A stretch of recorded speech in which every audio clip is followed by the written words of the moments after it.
नमस्कार. मधुरम चॅनलमध्ये तुमच्या सगळ्यांचं पुन्हा एकदा स्वागत. आज पुन्हा एक नवीन विषय घेऊन आले मी. तुम्ही माझ्या चॅनलला लाईक सबस्क्राईब करत असालच, तुम्हाला तो आवडत असेलच, हा माझा विश्वास आहेच.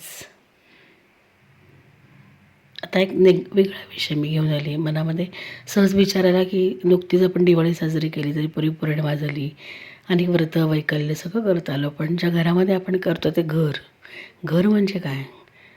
घर ज्याच्यामध्ये प्रेम आहे, जिव्हाळा आहे, आपुलकी, नाती आहेत, ते म्हणजे घर म्हणजे केवळ चार भिंती नव्हेत, हे आपण जाणतोच. मग घरामध्ये प्रवेश करताना पहिल्यांदा समोर येतं ते आपल्या अंगण, विस्तृत असं अंगणानंतर तो उंबरठा, ज्या मर्यादेचा पर्यंत आपल्याला करायला शिकवतो. उंबरठ्यानंतर येतो तो दिवाणखानानंतर स्वयंपाकघर, आणि छोटंसं कुठेतरी एक छानशी छोटीशी एक जागा असते, मनामधला चौथा कप्पा, जसं मी सारखं बोलते.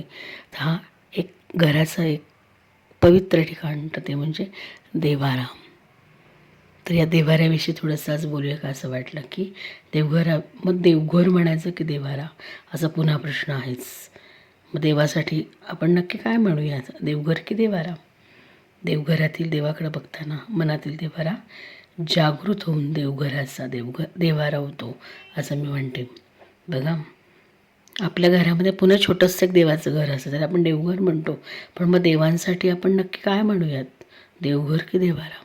देवघरामधील देवांकडे बघताना मनातील देव्हारा जागृत होऊन देवघराचा देव्हारा होतो, असं म्हणूयात. शरीरातील इंद्रिय जागृत होऊन ईश्वराशी जोडले जातात आणि तो देव्हारा होऊन जातो, म्हणून आपण देव्हाराच म्हणूयात. कारण शरीरातील इंद्रिय आपली जागृत देवाकडे बघताना, आणि तो काय होऊन जातो, देव्हारा होऊन जातो. देवघर एक ठिकाण, आपल्या आलिशान वास्तूचं आदरस्थान, पण देव्हारा शब्दातून आदरस्थान, भक्तीतून घरातील माणसांच्या मनातील भक्तीचं स्वरूप दर्शवतं, आणि मनातील भक्तीच्या या भावभावना प्रकट करण्याची जागा, ती म्हणजे हा देव्हारा, असं म्हणूयात. ज्या घरात देव्हारा नाही त्या घराला आध्यात्मिकदृष्ट्या महत्त्वच नाही. अर्थात हा त्याचा श्रद्धेचा भाग, त्याचा आदरच. आपल्या आईवडिलांपासून मुलगा जरी स्वतंत्र राहत असेल, तर त्याला आपल्या नवीन कुटुंबात स्वतंत्र देव्हारा असणं आवश्यक आहे. कारण कुटुंबाचे सर्व व्यवहार ईश्वर साक्षीनेच व्हावेत, असा प्रघात असतो आपला. आणि म्हणूनच देवघर घरातील माणसांच्या मनाचा देखील देव्हारा आहे, असं म्हणूया. कारण आपण कोणतीही कृती करतो त्याचा साक्षीभाव कोण आहे, तर आपल्या घरातले देवघर, आणि त्या देवघरामध्ये असलेले हे देवघरामधले आपले हे देव. तर हे देवासमोर आपण नतमस्तक होतो, तेव्हा काय होतं, तर आपल्या मनातील असणारा हा जो परमेश्वर आहे, तो आणि तो देवघरातील देव यांचं तादात्म्य साधलं जातं, आणि त्या ईश्वर साक्षीनेच आपण प्रत्येक कृती करतो. म्हणजे घरातनं बाहेर जाताना देवाला नतमस्तक होतो, आणि सुखरूप संध्याकाळी घरी परतताना देखील देवासमोर उभं राहतो. कारण देवाने आपल्याला पुन्हा एकदा आपल्या घराचं दर्शन घडवलेलं असतं. म्हणून हा देव्हारा आपल्या प्रत्येक कृतीची साक्ष. देवासमोर निरांजन लावलं की मन कसं शांत होतं.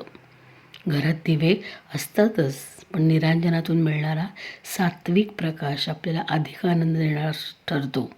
कारण त्या समयीची जी वात आहे, त्या वातेतून तेवणारा हा प्रकाश, तर त्या संपूर्ण घरामधील सगळ्या प्रकाशाला पूरक ठरतो, म्हणण्यापेक्षा त्याच्याहीपेक्षा जास्त सात्विक ठरतो, आणि त्याचा एक ऑरा, प्रचंड ऑरा आपल्या घरामध्ये असतो. म्हणून सतत घरामध्ये तेवत राहणारा नंदादीप हा सुद्धा त्याचं प्रतीक आहे. कारण नंदादीप हा ईश्वरी शक्ती आपल्या घरामध्ये जागृत करतो असं म्हटलं जातं. म्हणजे घरात दिवे असूनही निरंजनातून मिळणारा जो सात्विक प्रकाश आहे, तो आपल्याला अधिक आनंद देतो. 2 मिनटं शांतपणे त्यात तेवणाऱ्या वातीकडे जरी बघितलं तरी आपलं मन शांत होतं. सहवासातील माणसांचं देखील असंच आहे. आता देवघर वापरताना त्याच्यामध्ये राहणाऱ्या माणसांचा आपण विचार केला, तर आपल्या अवतीभोवती सहवासात राहणारी माणसांचं देखील तसंच असतं. एखाद्याच्या सौंदर्यानं प्रकाशमान दिपून जाणं हाही काही क्षणांचा खेळ असतो. म्हणजे एखादा माणूस आपल्याला पटकन आपल्या घरामध्ये येणारा आवडून जातो, किंवा तो आपल्या घराचा ताबा घेतो, आणि त्याच्या आनंदानं संपूर्ण घर भरून जातं. तसंच ही समयची वात की पटकन एवढे सगळे दिवे असतानासुद्धा त्या वातीकडे नजर गेल्यानंतर आपलं मन शांत होतं, कारण तिचा तो सहवास तिच्या त्या तेवणाऱ्या प्रकाशाच्या सौंदर्यानं आपल्याला दिपवून टाकतो असंच म्हणता येईल. पण खरं आत्मिक समाधान हे समयीच्या एवढ्याशा तेजातच मिळतं असं देखील आपण म्हणूयात. जिथं आपण नतमस्तक होतो ती आपल्या घरातील हक्काची जागा म्हणजेच देवघर. तिथं लहान मोठं, कमी जास्त, गरीब श्रीमंत असा भेदभाव नाही, तर सगळेजण तिथे नतमस्तक होतात. जिथं तुमच्या प्रत्येक कृती विचार याची नोंद होत असते आणि माणूस शरणागत होत असतो, तो म्हणजे आपल्या घरातला देवारा. सर्वसामान्य कुटुंबामध्ये गृहसजावटीची स्वप्न रंगवताना देवघर कसं असावं, कुठे असावं याचे नियोजन आपण काटेकोरपणे करत असतो. कारण आपल्या घरामध्ये प्रवेश करतो, गृहप्रवेश, तोच पहिल्यांदा तो म्हणजेच तर परमेश्वराच्या साक्षीनं. तो कलश कुठे ठेवायचा तर ती जागा आपण पहिल्यांदा ठरवतो आणि याचं नियोजन काटेकोरपणे करत असतो. मग देवघर ही अतिशय महत्त्वाची आणि विश्वासाची जागा मानली जाते. देवघराचं महत्त्वाचं वैशिष्ट्य आपल्याला सांगता येईल की त्याच्याकडे बघितल्यानंतर शांत आणि प्रसन्न वाटायला हवं. आणि घराबरोबर देवघराचंही महत्त्व तेवढंच आहे हे आपल्याला सांगता येईल. पूर्वी उगवत्या सूर्याची आणि भगवान इंद्राची दिशा म्हणून पूर्वेकडे तोंड करून प्रार्थना केल्यानं सौभाग्य आणि बुद्धी प्राप्त होते असं म्हटलं जायचं. म्हणून त्याचं तोंड हे पूर्वेकडे, पूजा करताना आपलं तोंड पूर्वेकडे असावं अशी प्रथा आहे. पश्चिमेकडे तोंड करून प्रार्थना केल्यानं संपत्ती आकर्षित होते असंही म्हणतात, कारण पश्चिम दिशा ही संपत्तीची दिशा आहे. उत्तरेकडे तोंड केल्यानं योग्य संधी आणि सकारात्मकता आकर्षित होते, ती करण्यास मदत मिळते असं आपलं शास्त्र सांगते. आपल्याला माहिती आहे, घराच्या अंगणावरून जसं आपण घराचं चित्र मनात तयार करू शकतो की पटकन एखाद्या उंबऱ्यासमोर, आता अंगण ही गोष्ट शहरामध्ये दिसणं अशक्य आहे, पण घराचा बेल वाजवल्यानंतर दरवाजाच्या आतमध्ये काय असेल तर हे घरातल्या दरवाजावरून आपण सहज ओळखतो. दरवाजाच्या बाहेरच्या परिस्थितीवरून घरात वातावरण कसं असेल हे नकळत कळतं आपल्याला असंही म्हणता येईल. म्हणजे घराच्या अंगणावरून जसं आपण घराचं चित्र मनात तयार करू शकतो, तसंच घरातील आपलं देवघर ती घरातील व्यक्तींची ओळख नकळत देत असतं. कारण आयुष्यात घडणाऱ्या सर्व सुखदुःखांची रुजवात ही आपण या देवघरासमोर होते. मन नतमस्तक होतं. हे विश्वचे माझे घर, ऐसी मनी जयाची स्थिर, हे संत ज्ञानेश्वरांची ओवी किती अनुभवनीय आणि आनंददायी आहे इथं कळतं. ज्याला सारं जग आपलं वाटतं, जो मी म्हणून उरत नाही, सर्व चराचर होऊन जातो, तो या घर संकल्पनेतूनच.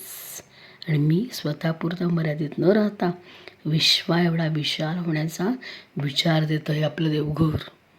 घराला घरपण देण्यासाठी, येण्यासाठी पूजापाठ, भजन या सर्व गोष्टींचा अंतर्भाव असतोच. आणि त्या देवासमोर काढलेली रांगोळी मानवी मनातील षड्रिपूंना दूर करते आणि नतमस्तक होण्यास भाग पाडते. ते देवघर. आणि ते देवघर सजवतं आपल्या मनातील देवाऱ्याला सुद्धा.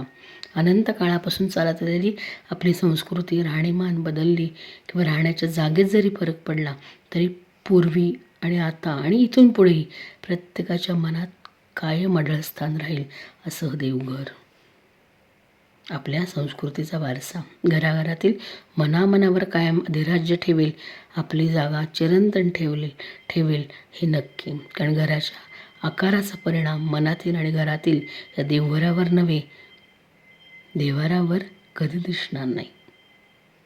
मी काय बोलते, घराच्या आकाराचा सगळ्यांनाच बंगल्यामध्ये राहणं शक्य नाही, सगळ्यांनाच 3 BHK 2 BHK शक्य नाही, पण एखाद्या एक रूमच्या खोलीमध्ये सुद्धा त्या देवाला हक्काची जागा दिली तरी तो कोपरा उठून दिसतो, खुलून दिसतो. आणि घराच्या आकाराचा परिणाम मनातील आणि घरातील या देवघरावर नव्हे, देवाऱ्यावर कधी दिसणार नाही.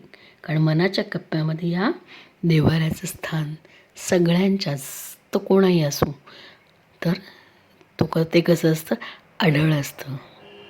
आणि आपली ही संस्कृती जी आपण किती बदललो, किती सुधारित झालो, तरी आपल्या मनात कुठंतरी हे देवाऱ्याचं स्थान आपल्या घरामध्ये अतिशय अग्रगण्य आणि पूजनीय आहे. कारण तो देवारा प्रत्येक घरात राहणाऱ्या माणसाच्या मनाचा देवाराही सजवतो. देवघरातील देव हे प्रत्येक त्याच्या कृतीची साक्ष असतात. तुम्ही काय बोलता, कसे बोलता, काय वागता, कोणता विचार करता, ही सगळी स्पंदनं त्या घरातल्या देवघरातील देवाऱ्यासमोर आपण जे करतो तर त्याची नोंद कुठेतरी होत असते. जसं मी बोलले की मागच्या वेळेस की मन म्हणजेच तुमचं चित्रगुप्त आहे. इथं दुसरं तिसरं कोणी नाही, तुम्हीच आहात प्रत्येक गोष्टीची साक्ष. मी काय केलं, मी कशी वागले, माझ्या हातनं काय झालं, मी काय केलं, या सगळ्याची नोंद कुठेतरी आपल्या मनात असते. त्यामुळं कोणी आपल्याला कितीही तू असा आहेस, तू तसाच म्हणला तरी काही फरक पडणार नाही. कारण आपलं मन त्याचं साक्षीदार आहे की तुम्ही खरंच तसे आहात का, हे पहिली दाद देतं ते आपलं मन. आणि तिची साक्ष असतो तो आपल्या देवघरात बसलेला तो आपला परमेश्वर, की जो आपल्या मनातल्या परमेश्वराशी कनेक्ट होतो आणि आपल्या हातनं आपल्या प्रत्येक कृतीची नोंद ठेवतो आणि आपल्या आयुष्याचं संपूर्ण नियोजन तो परमेश्वर करतो. असं म्हणलं तरी काही वावगं ठरणार नाही. कारण आपलं संस्कृतीमय असा भारत देश आहे आणि प्रत्येक किती माणूस पुढारला तरी आपली संस्कृती टिकवण्याचं काम तो करतोच. म्हणून त्या सणाच्या वेळेस त्या वेळेस आपण त्या गोष्टी नकळत करतो. आता तुम्ही सोशल मीडियावरती त्या गोष्टी सतत बघतच असता. आज काय देवदिवाळी, आज काय लक्ष्मीपूजन, मग प्रत्येक ह्याच्या पोस्ट तुम्ही बघता. म्हणजेच तुमच्या मनात कुठंतरी ही दुगदुग आहेच. तुम्ही देव मानता, तुम्ही संस्कृती आपली मानता, आम्ही पुढारीत आहोत, आम्ही सुधारित आहोत, असं किती म्हणलं तरी मनाच्या कोपऱ्यामध्ये ह्या गोष्टी सदैव चिरंतन टिकल्या जातात. कारण आपल्या देशाचा हा वारसाच तसा आहे. कारण आपलं जगणंच, आपली वाढच या संस्कृतीमध्ये झालेली आहे. त्यामुळे तिला आपण कधीही आपल्यापासून दूर लोटणार नाही, हे मात्र निश्चितच. असंच म्हणता येईल असा देवारा, घरातलं देवघर आणि देवघरामध्ये असलेला हा देवारा आपल्या मनातील देवाऱ्याशी कनेक्ट होतो आणि आपल्या कृतीमध्ये, आपल्या विचारांमध्ये सकारात्मकता आणतो. आणि पुन्हा एकदा आपलं आयुष्याला आली छोटीशी मरगळ झटकून टाकतो आणि पुन्हा नव्याने सुरुवात करण्याची ताकद आपल्याला नक्कीच देतो. थोडंसं कधीतरी सकाळी उठल्यानंतर थोडंसं तुम्हाला अस्वस्थ वाटलं, 2 मिनटं देवासमोर उभं राहिलं तर तुम्हाला कळेल, अरे प्रसन्न वाटतं आणि आपणच आपले पुन्हा ऊर्जित होतो. असं एक थोडंसं नतमस्तक देवाला होणारं ठिकाण आपल्या घरातलं आदरस्थान म्हणजेच आपलं देवघर. आणि त्या देवघरामध्ये बसलेले आपले विराजमान झाले देव, त्यांनी हे देवघर सजतं आणि म्हणूनच त्याचा होतो देवारा. थोडंसं ह्याच्याविषयी बोलावं असं वाटलं. तुम्हाला विषय थोडासा आवडला असेलच. धन्यवाद. पुन्हा भेटूच.